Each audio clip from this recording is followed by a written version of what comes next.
Welcome back. Bulletin का बाकायदा आगाज करते हैं। इंटरबैंक में डॉलर की कीमत में आज 5 रुपए 9 पैसे की कमी देखी गई है। इंटरबैंक में डॉलर 280 रुपए पर ट्रेड हो रहा है। तो आज इंटरबैंक में डॉलर की कीमत में 5 रुपए 9 पैसे की कमी हुई है और इंटरबैंक में डॉलर 280 रुपए पर ट्रेड हो रहा है। कराची से तारिक गौरी हमारे साथ मौजूद हैं। तारिक, हमने देखा कि कल 18 रुपए से ज़्यादा का इजाफा हुआ। आज डॉलर की कीमत कम होना शुरू हो गई है, 5 रुपए की कमी हुई है। देखिए, इसकी बहुत बड़ी वजह तो यह है कि जो कंट्रोल जिसमें हम कहते हैं कि कंट्रोल एनवायरनमेंट के अंदर जब भी आप किसी भी करेंसी को या किसी भी चीज़ को करने की कोशिश करते तो ये जो कल हमने देखा वो वैसे ही था जो कि कुछ दिनों पहले भी हमने देखा था, जब डॉलर 230 रुपए का राउंड चल रहा था और उसके बाद अचानक से एक बड़ा जंप आया और डॉलर 260 और फिर 70 पे भी हमने देखा। उसके बाद फिर दोबारा से उसमें कुछ कमी हुई और फिर डिमांड एंड सप्लाई का गैप हुआ। फिर हम IMF की बात करें, IMF की पहली शर्त जो थी वो जो डॉलर की यानी करेंसी को फ्री फ्लोट करने के हवाले से, कल हमने उस पर दोबारा इम्प्लीमेंटेशन हमने देखी। यानी कि इसका मतलब ये होगा कई दिनों से फिर दोबारा से कैप की सूरत हाल थी, जिसको कल मार्केट ने हमें दिखाया कि कल जो भी सूरत हाल पैदा हुई, जिसकी वजह से ये सेकंड टाइम हिस्ट्री के अंदर इतना बड़ा एक जंप आया, 18 रुपए का जंप आया। आज क्योंकि डॉलर की कीमत में कमी हुई है, इसकी बड़ी वजह ये क्योंकि डॉलर 285 के लेवल पर जब चला गया तो बहुत सारे जो एक्सपोर्टर्स हैं और बहुत सारे ऐसे लोग जो कि अपनी रेमिटेंसेस पाकिस्तान में भेजते हैं, जो कि दूसरे चैनल से भेज रहे थे क्योंकि उनको वहाँ से रेट ज़्यादा अच्छे मिल रहे थे। आज क्योंकि 285 का कल रेट क्लोज हुआ है तो उन्होंने अपना जो डॉलर जो है कैश करवाना शुरू किया, तो जिसका फ्लो जब बढ़ा, जो कि IMF की कंडीशन है कि जब फ्लो बढ़ा तो उसकी वजह से आज हमने इंटरबैंक में कुछ हद तक कीमत कम होती हुई देखी है। लेकिन ये एडजस्टमेंट ज़रूर होगी, अगर ये फ्री फ्लोट रहा तो एडजस्टमेंट ज़रूर होगी। डिमांड एंड सप्लाई के ऊपर डॉलर अपनी कीमत खुद ही तय करेगा। ठीक है तारिक, बहुत शुक्रिया आपका। पाकिस्तान और IMF के दरमियान वर्चुअल मज़ाकरात का एक और दौर आज होगा। पाकिस्तान IMF से जल्द मुआहिदा होने के लिए पुरुम्मीद है। IMF के साथ बातचीत दुरुस्त समत में बढ़ रही है। IMF से मीटिंग्स के जल्द अच्छे नताइज मिलेंगे। पाकिस्तान ने IMF को अब तक के इक़दामात से आगाह कर दिया है। शराय सूद में 3% इजाफा किया गया है, जबकि टैक्सेस में रद्दोबदल भी किया जा चुका है, ज़राए की जानिब से यह बताया जा रहा है। तो पाकिस्तान और IMF के दरमियान वर्चुअल मुज़ाकरात आज फिर होने जा रहे हैं। आज एक और दौर होगा। मुदस्सिर अली राना ने हमें ज्वाइन किया है इस्लामाबाद से। मुदस्सिर, बताएगा कि आज क्या पेशरफ्त हो सकती है इन मुज़ाकरात में? राना और IMF के दरमियान वर्चुअली मुज़ाकरात आज भी होंगे और कभी इम्कान है कि आज मुज़ाकरात फाइनल की तरफ बढ़ जाएंगे। ज़राए वज़ारत ख़ज़ाना की जानिब से जो बताया गया है, अब तक के जो प्रियोर एक्शंस थे IMF की कंडीशंस के मुताबिक उन पर अमल दरामद कर लिया गया है। IMF का ये मुतालबा था कि पॉलिसी रेट को टाइट किया जाए। इसी तरह गुज़िश्ता रोज़ IMF की शर्त के मुताबिक ही स्टेट बैंक ने 3% जो है वो शरह सूद में इजाफा भी कर दिया है। और इसके अलावा जो पावर सेक्टर के लिए IMF को सबसे ज्यादा तशवीश थी, वज़ारत ख़ज़ाना ने ECC इजलास में ये मंजूरी दे दी है कि इलेक्ट्रिक के लिए यकसा टैरिफ का निफाज किया जाएगा और इसी तरह जो सरचार्ज है वो भी आयद किया जाएगा। पावर टैरिफ का फॉरेन जिसके लिए कर्जों का अदायगियों के लिए जो इंतजाम करने हैं उसके और जो तमाम तर इक़दाम से IMF की कंडीशन के मुताबिक वो अब मुकम्मल कर लिए गए हैं। गुज़श्ता रोज भी स्टेट बैंक हकाम ने जो ज़राए की जानिब से बताया गया है कि मुज़ाकरात किए हैं और IMF को ब्रीफिंग दी है। आज मुआशी टीम में वज़ारत ख़ज़ाना हुकाम और जो दीगर मुआशी टीम है वो शिरकत करेंगे वर्चुअली मुज़ाकरात में और ये वर्चुअली मुज़ाकरात शाम 6 से 6:30 बजे का बताया जा रहा है, उस टाइम के दौरान होंगे। उसके बाद जो मुज़ाकरात हैं वो कंक्लूड होने की तरफ बढ़ेंगे और ज़राए की जानिब से ये बताया जा रहा है। ठीक है, आज ही ये मामला जो हैं वो कंक्लूड होने की जानिब भी बढ़ सकते हैं। बहुत शुक्रिया मुदस्सिर आपका। बैरूनी अदायगियों का बोझ आए रोज बढ़ने लगा है। दिसंबर 2023 तक 22 अरब डॉलर से जायद अदायगियां वाजिब अदा हैं। दूसरी जानिब रवा माली साल के दौरान तरसीलात ज़र में अब तक 11% की कमी रिकॉर्ड हुई है। मुश्किल माली सूरत हाल में चीन से 70 करोड़ डॉलर का कर्ज मिलने के बाद मरकजी बैंक के ज़खायर 3 अरब 80 करोड़ डॉलर हो गए हैं। तहम ये मौजूदा ज़खायर भी 3 हफ्तों की इम्पोर्ट बिल के लिए नाकाफ़ी हैं, जबकि जून 2023 तक 9 अरब डॉलर की अदायगियाँ करना लाजमी है। मुदस्सिर अली राना की ही ये खुसूसी रिपोर्ट देखिए। मुल्क को दरपेश मुआशी चैलेंजेस में तशवीशनाक हद तक इजाफा।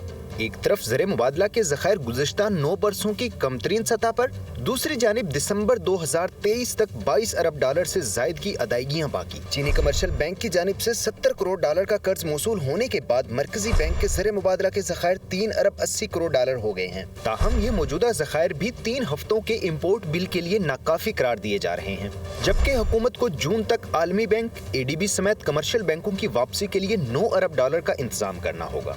डॉलर इनफ्लो देखा जाए तो 3 अरब डॉलर जेनेवा कॉन्फ्रेंस के तहत मिलने का इम्कान है।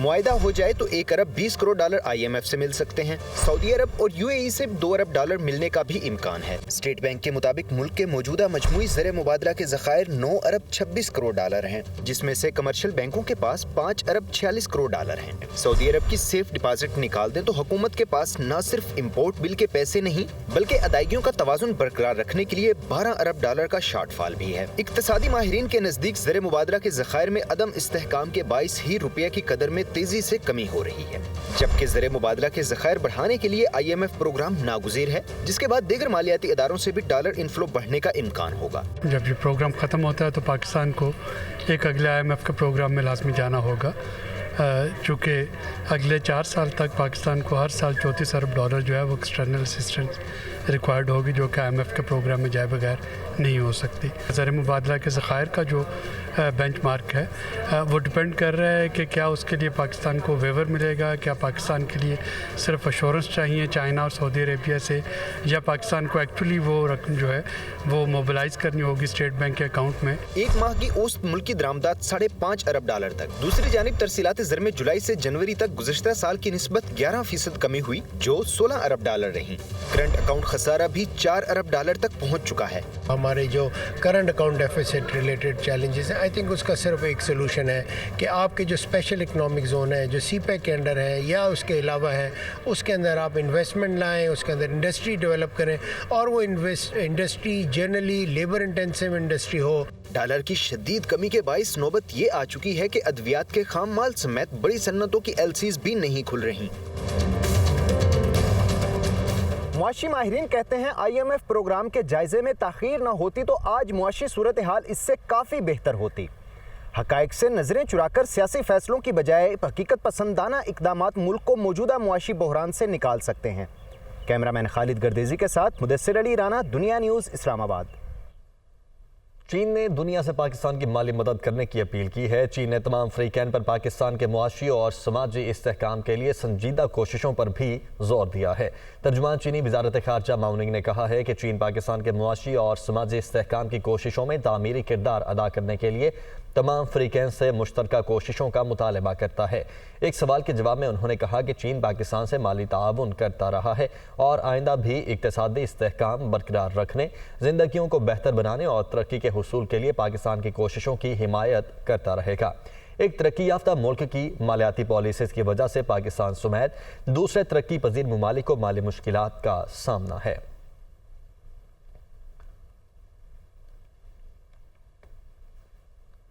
PTI रहनुमा फवाद चौधरी का कहना है कि आज पाकिस्तान दुनिया में तन्हाई का शिकार है। करीब तरीन दोस्त ममालिक इसलिए हुकूमत को मदद देने में गुरेजा हैं कि मौजूदा सेटअप पाकिस्तान के अवाम को मंजूर नहीं है। ट्वीट में फवाद चौधरी का मजीद कहना है कि दोस्त ममालिक समझते हैं मौजूदा हुकूमत के साथ खड़ा होना पाकिस्तान के अवाम के खिलाफ खड़ा होना है और वो अवाम के साथ हैं। सुप्रीम कोर्ट के चीफ जस्टिस और सीनियर तरीन जज साहिबान को धमकी नाकाबिल कबूल है। पूरी कौम सुप्रीम कोर्ट के साथ खड़ी है। इस इक़दाम की शदीद मजम्मत करते हैं।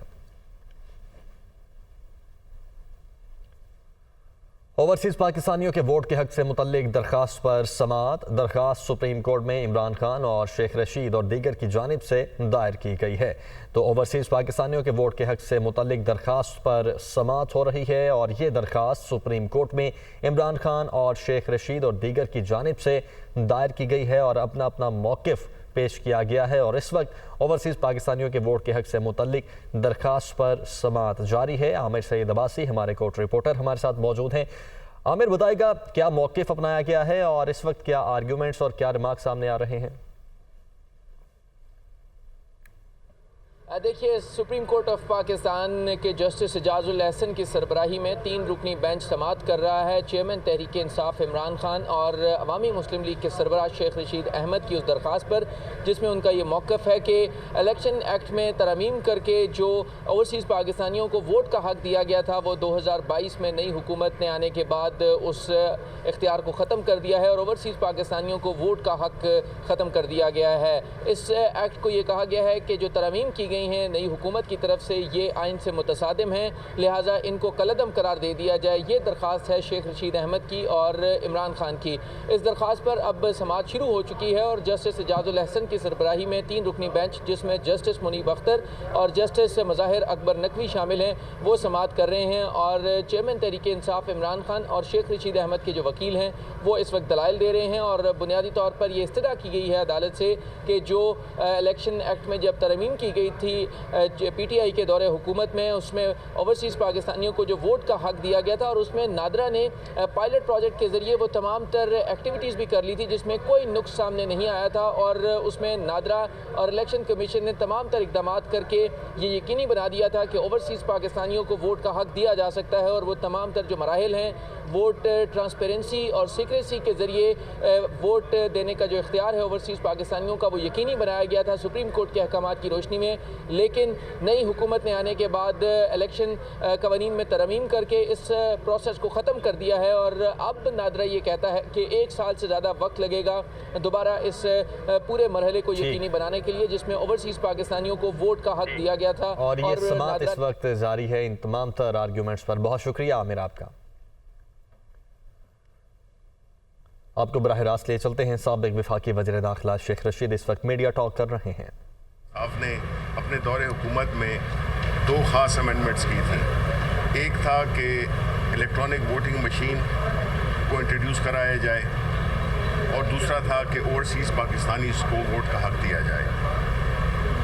इलेक्ट्रॉनिक वोटिंग मशीन का तो जो हशर हुआ वो आपने देखा कि इस हुकूमत में और इलेक्शन कमीशन ऑफ पाकिस्तान वो पाँव घसीटते रहे और उन्होंने उसको डिले करने के लिए हर मुमकिन कोशिश की क्योंकि पाकिस्तान में शफाफ इलेक्शन कराने का वो एक वाहिद तरीका था कि टेक्नोलॉजी का इस्तेमाल किया जाए। उसके अलावा जो ओवरसीज़ वोटिंग का राइट था जो कि इस हुकूमत ने आते ही दोनों अमेंडमेंट्स को उड़ा दिया, उसका बुनियादी मकसद ये था कि वो इनका ख्याल ये था, इनका कयास ये था नंबर 1 कि जो EVM है वो तो इनको सूट ही नहीं करती बिकॉज इनको साफ और शफाफ। बैक नून लीग की रहनुमा मरियम नवाज का 2 रोज़ा दौरा गुजरांवाला। मरियम नवाज मुल्क गिर तंजीमी दौरों के सिलसिले में आज गुजरांवाला जाएंगी। सलमान तारिक ने हमें ज्वाइन किया है। सलमान, क्या मसरूफियत होगी इनकी?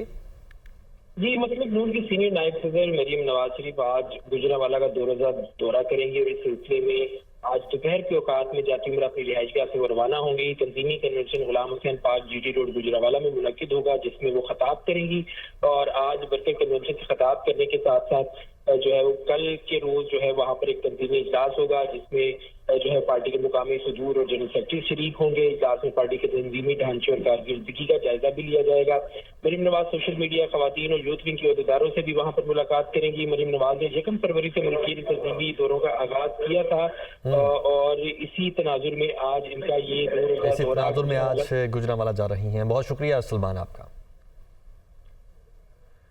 यूटिलिटी स्टोर्स पर मुख्तलिफ ब्रांड्स की अशिया की कीमतों में इजाफा हो गया है। यूटिलिटी स्टोर्स पर दूध, चाय और क्रीम जूसेस की कीमतों में इजाफा रिकॉर्ड किया गया है। यूटिलिटी स्टोर्स पर कीमतों में इजाफे का इतलाक फौरी तौर पर नाफिजुल अमल नोटिफिकेशन भी जारी कर दिया गया है। 1 लीटर दूध यकमुश्त 30 रुपये तक महंगा कर दिया गया है। नोटिफिकेशन जारी हो चुका है। इस हवाले से हमें ज्वाइन किया है मुदस्सिर अली राना ने। मुदस्सिर, बताएगा कौन कौन सी चीज़ें कितनी महंगी हुई? जी, रमजान से पहले ही आवाम के लिए यूटिलिटी स्टोर्स पर भी महंगाई का तूफान है और यूटिलिटी स्टोर ने मुख्तलिफ ब्रांड के जो अपनी अशिया हैं उनकी कीमतों में इजाफा कर दिया है। यूटिलिटी स्टोर्स पर दूध, चाय और करीम के अलावा जूसेस की कीमतों में भी इजाफा रिकॉर्ड किया गया है और यूटिलिटी स्टोर ने कीमतों में फौरी तौर पर इजाफे का नोटिफिकेशन भी जारी कर दिया है जिसका इतलाक फौरी होगा। जो नोटिफिकेशन जारी किया गया है उसके मुताबिक 1 लीटर दूध की कीमत में 30 रुपए तक इजाफा किया गया है। फी लीटर दूध का जो पैक 217 रुपए का था वो बढ़कर अब 247 रुपए तक का हो गया है। इसी तरह 900 ग्राम चाय की कीमत भी बढ़ा दी गई है और जो दीगर अशिया जरूरियां हैं, दूध है जिसमें क्रीम है, उनकी कीमतों में भी इजाफा रिकॉर्ड किया गया है। जी ठीक है, बहुत शुक्रिया मुदस्सिर आपका।